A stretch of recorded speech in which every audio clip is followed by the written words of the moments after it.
Astaghfirullah.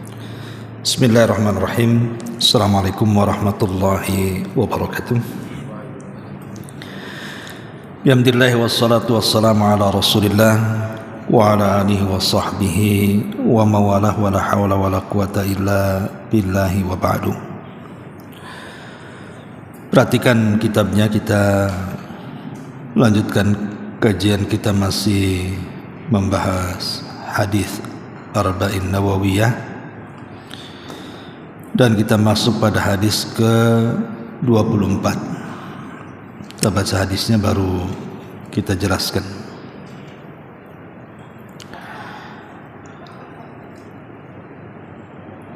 Al-hadithur rabi wal ishrun an Abi Dzarrin Al-Ghifari radhiyallahu anhu anin Nabi sallallahu alaihi wasallam fi ma yarwihi an rabbih tabaraka wa ta'ala annahu qala ya ibadi inni haramtu dzulma ala nafsi wa ja'altuhu bainakum muharraman fala tadhalamu. Ya ibadi kullukum dhallun illa man hadaituhu fastahduni ahdikum. Ya ibadi kullukum ja'i'un illa man at'amtuhu fastat'imuni ut'imkum. Ya ibadi kullukum 'arin illa man kasaituhu fastaqsuni aqsukum. Ya ibadi innakum tukhti'una bil-laili wan-nahar wa ana aghfiru dzunuba jami'a fastaghfiruni aghfir lakum.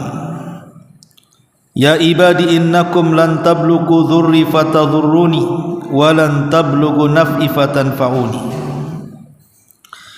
Ya ibadi law anna awwalakum wa akhirakum wa insakum wa jinnakum kanu ala atqa qalbi rajulin wahidin minkum ma zada dhalika fi mulki syai'an.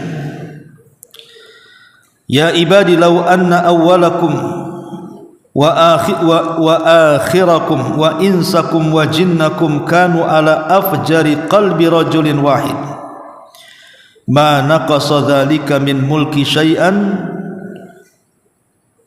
Ya ibadi law anna awwalakum wa akhirakum wa insakum wa jinnakum qamu fi sa'idin wahid fasa'aluni fa'a'taitu kulla insanin mas'alatahu ma naqasa dhalika mimma indi illa kama yanqusul mihyat idha udhila al-bahra. Ya ibadi innama hiya a'malukum uhsiha lakum thumma uwaffikum iyyaha faman wajada khairan falyahmadillah wa man wajada ghaira dzalika fala yalumanna ila nafsa. Rawahu Muslim. Dari Abi Dzar Al-Ghifari radhiyallahu an, Nabi sallallahu alaihi wasallam beliau meriwayatkan dari Allah tabaraka wa taala, sesungguhnya dia berfirman, wahai hamba-hambaku, sungguh aku mengharamkan kezaliman atas diriku dan aku menjadikan kezaliman itu haram di antara kalian, maka janganlah kalian saling menzalimi. Wahai hambaku sekalian, semua kalian sesat kecuali orang yang telah kami berikan petunjuk, maka hendaklah kalian meminta petunjukku, pasti aku akan memberinya. Wahai hambaku, kalian semua adalah orang yang lapar kecuali orang yang aku beri makan, maka hendaklah kalian minta makan kepadaku, pasti aku akan memberinya. Wahai hambaku, kalian semua asalnya telanjang kecuali yang telah aku berikan pakaian, maka hendaklah kalian meminta pakaian kepadaku, pasti ku beri. Wahai hambaku, sesungguhnya kalian berbuat dosa pada waktu malam dan siang hari, dan aku mengampuni dosa-dosa itu semuanya, maka mintalah ampun kepadaku, pasti aku akan mengampuni kalian. Wahai hambaku, sesungguhnya kalian tidak akan dapat membinasakan diriku dan kalian tidak akan dapat memberikan manfaat kepadaku. Wahai hambaku, kalau orang-orang terdahulu dan yang terakhir, manusia dan jinnya, mereka itu bertakwa seperti orang yang paling bertakwa di antara kalian, tidak akan menambah kekuasaanku sedikit pun. Atau jika orang-orang terdahulu dan yang terakhir, jin dan manusianya, mereka itu berhati jahat seperti yang paling jahat di antara kalian, tidak akan mengurangi kekuasaanku sedikit pun. Wahai hambaku, jika orang-orang terdahulu dan yang terakhir, manusia dan jinnya yang tinggal di bumi ini, meminta kepadaku, lalu aku memenuhi seluruh permintaan mereka, tidaklah hal itu mengurangi apa yang ada pada diriku, kecuali sebagaimana sebatang jarum yang dicelupkan ke dalam lautan. Wahai hambaku, sesungguhnya inilah amal perbuatan kalian, aku catat semuanya untuk kalian, kemudian aku akan membalasnya. Maka barang siapa yang mendapatkan kebaikan, hendaklah bersyukur kepada Allah, dan barang siapa yang mendapatkan selain itu, maka janganlah kalian menyalahkan kecuali diri-diri kalian. Baik, kita akan jelaskan. Hadis ini disebut dengan hadis qudsi. Hadis ini disebut dengan hadis qudsi. Apa bedanya hadis biasa dengan hadis qudsi? Hadis qudsi itu adalah dialog langsung Nabi SAW dengan Allah tanpa perantara. Tapi kalau hadis biasa, maka melewati perantara malaikat Jibril. Yang kedua, hadis qudsi ini kebanyakan riwayatnya lemah. Hanya beberapa hadis qudsi yang sahih. Makanya ketika kita ini menyampaikan hadis qudsi, harus teliti dengan riwayatnya. Karena ulama mengatakan sebagian besar hadis qudsi itu tidak sahih, tapi tidak semua ada juga yang sahih. Adapun perbedaan hadis qudsi dengan Al-Quran, kalau Al-Quran itu sifatnya mutawatir, tidak perlu diteliti. Tapi kalau hadis qudsi harus teliti dulu. Yang kedua, kalau Quran itu diibadahi bacaannya. Kalau kita membaca Quran berarti setiap satu huruf 10 kebaikan. Tapi kalau hadis qudsi tidak diibadahi bacaannya. Kalau Quran dibaca dalam solat, kalau hadis qudsi tidak bisa dibaca dalam solat. Kemudian juga kalau hadis qudsi, yang memegangnya sepakat para ulama tidak ada masalah baik dia junub ataupun tidak junub. Tetapi Al-Quran, ada yang mengatakan memegang mushaf itu harus suci daripada junub. Menjadi perselisihan ulama dan banyak lagi perbedaannya. Hadis ini juga adalah hadis yang paling sahih yang diriwayatkan oleh penduduk Syam. Bahkan Abu Muslim Al-Khawlani apabila mendengarkan hadis ini, maka beliau terduduk gemetar karena ketakutan betapa tinggi dan agungnya kekuasaan Allah Subhanahu wa ta'ala. Seolah-olah hadis ini adalah sebuah jawaban dari pertanyaan siapa Tuhan kita. Jadi kalau ada orang bertanya siapa Tuhan kita, siapa Allah itu, siapa Rabb itu, maka dalam hadis inilah rangkumannya. Baik, kita akan baca kalimat per kalimat. Di sini Allah Subhanahu wa taala berfirman dalam hadis qudsi, "Ya ibadi inni haramtu dzulma ala nafsi."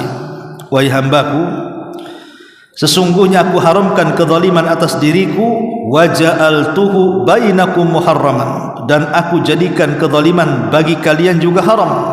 Fala tadzalam, maka jangan kalian saling berbuat zalim. Ketika Allah Subhanahu wa taala mengatakan aku haramkan kezaliman kepada diriku, kenapa?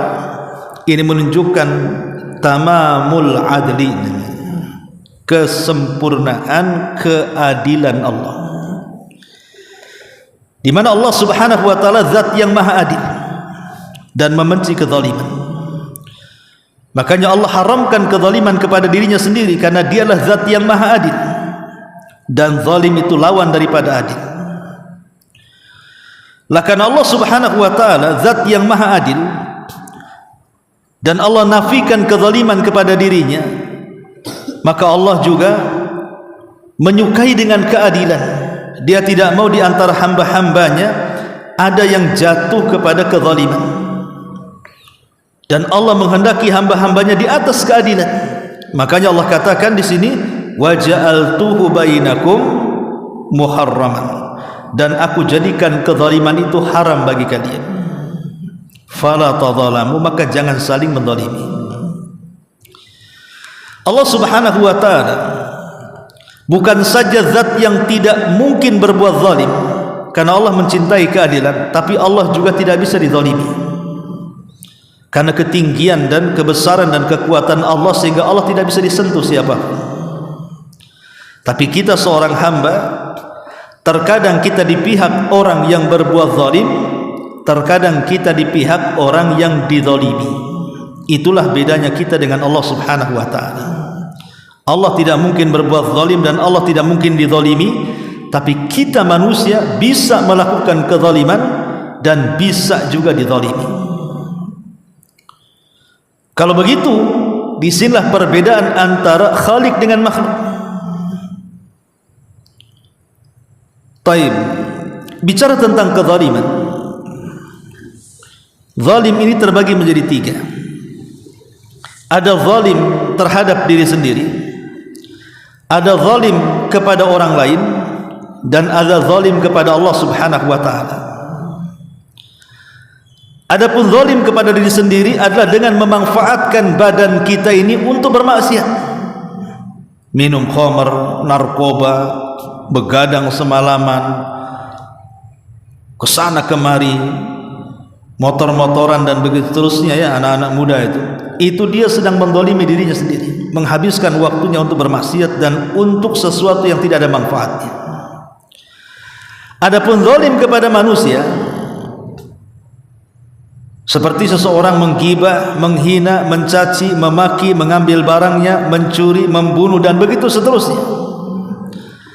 Adapun zalim kepada Allah, maka ada dua macam.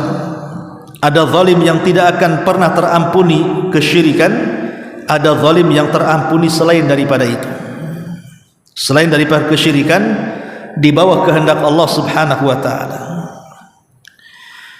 Ma'asyiral muslimin yang dimuliakan Allah Subhanahu wa taala, di sini Allah mengatakan fala tadzalamu, maka jangan kalian saling melakukan kezaliman. Karena doa orang-orang yang dizalimi itu mustajab. Doa orang-orang yang dizalimi itu mustajab, walaupun dia orang kafir. Makanya Nabi SAW ketika mengutus Mu'adz dan juga Abu Musa al-Ash'ari ke Yaman untuk berdakwah, salah satu wasiat Rasul kepada Mu'adz dan Abi Musa al-Ash'ari, apa kata Rasul? Fattaki da'watal mazlum, hati-hati dari doa orang-orang yang dizalimi. Fa innahu laisa bainahu wa bainallahi hijab, karena antara dia dengan Allah tidak ada hijab, tidak ada tabir, pasti mustajab. Padahal kita tahu bahwa di Yaman itu tidak ada orang Islam, tapi Rasul mengatakan kepada Mu'adz, hati-hati doa orang yang kau zalimi di sana, menunjukkan bahwa apakah yang dizalimi itu muslim, apakah yang dizalimi itu kafir, kalau dia sudah mengangkat kedua tangannya ke langit pasti mustajab. Bukan karena Allah melihat kekafirannya, bukan, karena Allah benci dengan kekafiran. Lalu kenapa Allah kabulkan doa orang-orang yang dizalimi padahal dia kafir? Karena Allah cinta dengan keadilan dan Allah benci dengan kezaliman. Kemudian kata Nabi, ya ibadi kullukum zalun illa man hadaituhu fastahduni ahdikum. Wahai hambaku, kalian semua awalnya tersesat. Aku yang memberikan hidayah, maka mintalah hidayah kepadaku. Kita tahu bahwa manusia berhajat dengan Allah. Tidak ada satupun manusia yang tidak berhajat dengan Allah subhanahu wa ta'ala, sampai pun kepada para nabi. Makanya ketika Allah subhanahu wa ta'ala berfirman dalam surah Duha, wa wajadaka dhallan fahada, dan kami dapati engkau Muhammad dalam kondisi sesat, kemudian aku yang memberikan petunjuk. Maksud sesat di sini, Rasul belum mengetahui tentang tafasilu asy-syariah, rincian-rincian syariat, bagaimana cara sholat, puasa, zakat, haji dan begitu seterusnya. Kemudian Allah berikan petunjuk, oh begini cara menyembah Allah dengan sholat, dengan puasa, dengan zakat, dan Allah ajari tata cara semuanya. Jadi manusia itu sangat berhajat kepada hidayah. Lah karena berhajatnya manusia kepada hidayah, setiap hari 17 kali kita mengatakan dalam sholat kita apa? Ihdina siratal mustaqim. 17 kali kita katakan ihdinas siratal mustaqim. Apa maknanya ihdinas siratal mustaqim itu? Ya Allah, berikan petunjuk kepadaku jalan yang lurus. Maknanya ada 3. Pertama, kita minta petunjuk. Yang kedua, kita minta diistiqomahkan dalam petunjuk. Yang ketiga, kita minta petunjuk untuk masa depan sampai menjelang kematian. Inilah makna ihdinas siratal mustaqim. Seolah-olah kita katakan, ya Allah, berikan aku petunjuk. Setelah engkau berikan petunjuk, istiqomahkan aku dalam petunjuk. Setelah kau istiqomahkan aku dalam petunjuk, wafatkan aku di atas petunjuk. Jadi kalimat ihdinas siratal mustaqim memiliki 3 makna. Meminta petunjuk, minta ketetapan dalam petunjuk, minta diwafatkan di atas petunjuk, supaya kita selamat. Ihdinas siratal mustaqim. Kemudian Allah mengatakan dalam hadis qudsi di sini, ya ibadi kullukum ja'i, wahai hambaku, kalian semua lapar. Illa man at'amtuh, kecuali aku yang memberi makan. Fastat'imuni a'ut'imkum, mintalah makanan kepadaku, aku akan beri makanan kepada kalian. Maksudnya apa? Makanan yang kita makan ini datang dari Allah. Dari mana datangnya? Dari Allah.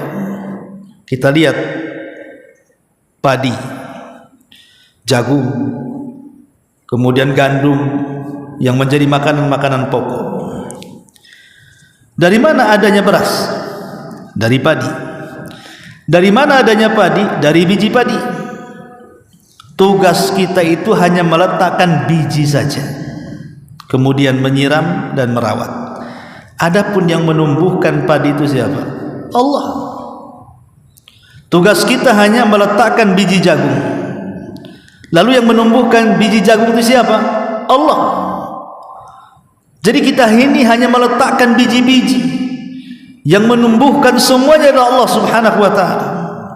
Kalau Allah subhanahu wa ta'ala mau, Allah bisa gagalkan panen.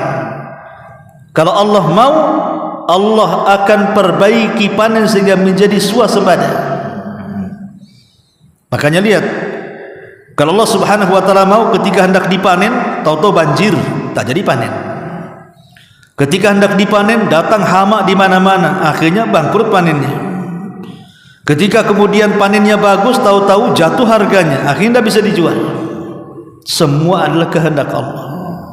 Allah bisa kemudian menghancurkan ekonomi dan Allah bisa mengangkat ekonomi. Allah bisa memberi makan dan Allah bisa menahan makan. Itulah makna kullukum ja'in illa man at'amtuhu fastat'imuni ut'imhu. Kemudian Allah mengatakan, ya ibadi kullukum 'arin illa man kasaituhu fastaqsuni uksikum. Wahai hamba Allah, kalian dulu telanjang, aku yang kasih pakaian, maka minta pakaian kepadaku, ku beri. Semua manusia, saya, antum, siapapun terlahir itu telanjang. Mana ada bayi brojol pakai pakaian? Tidak ada. Bayi yang terlahir itu telanjang, mau laki-laki mau perempuan. Baru Allah berikan pakaian. Karena pakaian itu pakaian yang kita pakai, yang antum pakai itu dari mana asalnya?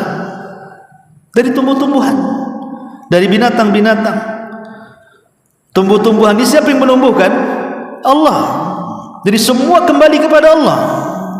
Maka mintalah pakaian kepada Allah Subhanahu wa ta'ala. Karena dulu kita ini telanjang, Allah yang memberikan pakaian kepada kita. Kemudian Allah mengatakan, ya ibadi innakum tukhti'una bil laili wan nahar wa ana aghfiru dzunuba jami'a. Wahai hambaku, kalian ini terkadang banyak melakukan kesalahan di siang hari dan malam hari, tapi tenang, aku pengampun dosa-dosa semuanya. Maka mintalah ampun kepadaku, aku akan ampuni kalian. Manusia tidak ada yang terlepas dari dosa. Kalau ada manusia sok suci dan mengatakan aku tidak pernah berbuat dosa, dustakan ucapannya. Sekali lagi saya katakan, kalau ada manusia sok suci dan mengatakan saya tidak pernah berbuat dosa, kita katakan dustakan kata-katanya. Karena tidak ada manusia yang lepas dari dosa. Mana hadisnya? Kullu bani Adam khatta'un, kullu bani Adam khatta'un wa khairul khatta'ina tawwabun. Setiap anak Adam itu pasti salah, dan sebaik-baik orang bersalah itu istighfar. Lah ketika Allah mengatakan kalian ini siang malam selalu berbuat dosa, menunjukkan apa? Menunjukkan kita ini sedang menanti hukuman. Sama kalau antum telat pulang, orang tua marah, kemana aja kamu kok telat? Berarti orang tua ini akan menghukum. Atau seorang guru, antum kalau masuk ke kelas ya suka telat, tentu gurunya akan marah. Kenapa kamu telat? Pasti akan marah, pasti akan diberikan hukuman tuh. Jadi kalau kita mendengar kalimat ini, wahai hambaku, kenapa kau selalu berbuat dosa di siang dan malam hari? Artinya kita sedang menanti hukuman dari Allah. Tapi Allah itu rahim, sehingga Allah katakan, tapi tenang, aku ini pengampun dosa-dosa. Kalau kau ingin diampuni dosamu, mintalah ampun kepadaku. Kemudian setelahnya Allah Subhanahu wa ta'ala mengatakan, ya ibadi innakum lan tablughu dzurri fatadurruni wa lan tablughu naf'i fatanfa'uni. Wahai hambaku, kalian tidak mungkin memberikan madarat kepadaku, dan tidak mungkin juga memberikan manfaat kepadaku. Karena manusia berhajat kepada Allah. Ibadah yang kita lakukan, solat, puasa, zakat, haji, baca Quran, zikir, itu kembali kepada kita, bukan kepada Allah. Allah tidak berhajat dengan solat kita. Kita yang berhajat dengan solat ini. Allah tidak berhajat dengan sedekah kalian. Kalian yang berhajat dengan sedekah kalian sendiri. Jadi Allah sama sekali tidak berhajat dengan manusia. Kita manusia yang berhajat dengan Allah Subhanahu wa ta'ala. Karena kita tidak mungkin mencelakakan Allah, dan tidak juga bisa memberikan manfaat kepada Allah. Allah lah yang bisa memberikan manfaat kepada kita, sebagaimana Allah juga bisa mencelakakan hamba-hambanya. Kemudian Rasul mengatakan dalam hadis qudsi sini, ya ibadi law anna awwalakum wa akhirakum wa insakum wa jinnakum kanu ala atqa qalbi rajulin wahidin minkum ma zada dzalika fi mulki syai'a. Ya ibadi law anna awwalakum wa akhirakum wa insakum wa jinnakum kanu ala afjari qalbi rajulin wahid ma naqasa dzalika min mulki syai'an. Wahai hambaku, kalau engkau ini mulai dari orang yang awal Nabi Adam sampai yang terakhir yang disambar oleh trompet Israfil, berapa itu jumlahnya? Kemudian dikumpulkan manusia dan jinnya dari awal sampai yang akhir. Kemudian mereka semua jahat, tidak ada yang baik. Itu tidak mengurangi kekuasaan Allah. Atau seandainya orang yang pertama Adam sampai orang yang terakhir yang disambar trompet Israfil, apakah manusia atau jinnya semua baik, nggak ada yang jahat, itu tidak menambah kekuasaan Allah Subhanahu wa ta'ala. Mau satu dunia manusia kufur, tidak mengurangi kekuasaan Allah. Mau satu dunia manusia beriman, tidak menambah kekuasaan Allah, karena Allah tidak berhajat dengan kita. Kemudian Nabi SAW mengatakan, ya ibadi, wahai hamba, lau anna awwalakum wa akhirakum, kalaulah seandainya orang yang awal dan akhir kalian, wa insakum wa jinnakum, manusia dan jin kalian, qamu, mereka dikumpulkan di sebuah tempat, qamu fi sa'idin wahid fasa'aluni fa'a'taitu kulla insanin mas'alatahu. Jadi kalau seandainya satu dunia ini sejak Adam dihidupkan sampai orang yang terakhir yang disambar oleh suara trompet Israfil dihidupkan di satu tempat, kira-kira berapa jumlahnya coba? Jumlah orang yang sudah mati sejak zaman Adam kau dihidupkan semuanya sampai orang yang terakhir, tidak ada yang tahu jumlahnya kecuali Allah. Tapi okelah kita hidupkan semua, kata Allah. Satu dunia mulai sejak Adam sampai yang terakhir dihidupkan semuanya, entah siapa yang tahu jumlahnya. Kemudian Allah katakan, kemudian mereka dikumpulkan di satu tempat, kemudian mereka disuruh berdoa masing-masing minta sesuai dengan keinginannya. Si anu minta ini, si ini minta ini, si ini minta ini. Sebanyak orang itu, tentu permintaannya kan macam-macam tuh. Bisa saja 1000 orang ya 1000 permintaan, 2000 orang ya 2000 permintaan. Bagaimana kalau satu dunia sejak awal sampai akhir meminta? Pasti ya segitu juga permintaannya. Tapi Allah katakan, aku bisa beri permintaan mereka, dan itu mudah bagi Allah. Kita saja datang 10 orang ke kita, tolong Ustadz belikan saya mobil. Yang satu mengatakan tolong saya belikan motor, yang satu mengatakan tolong belikan rumah, yang satu mengatakan tolong belikan tanah, yang satu mengatakan tolong belikan emas, yang satu mengatakan tolong belikan tas yang mahal, yang satu mengatakan tolong belikan perhiasan yang mewah. Tidak bisa kita memberikan, bahkan terkadang satu pun kita tidak bisa memberikannya. Tapi Allah subhanahu wa ta'ala bisa memberikan permintaan manusia sejak awal sampai akhir, apapun yang mereka minta. Dan lihat hadis setelahnya yang ajaib adalah Rasul mengatakan, fa'ataitu kulla insanin mas'alatahu ma naqasa dzalik min mimma indi illa kama yanqusul mikhyat idza udkhilal bahri. Setelah Allah berikan semua permintaannya, itu tidak mengurangi kekayaan Allah.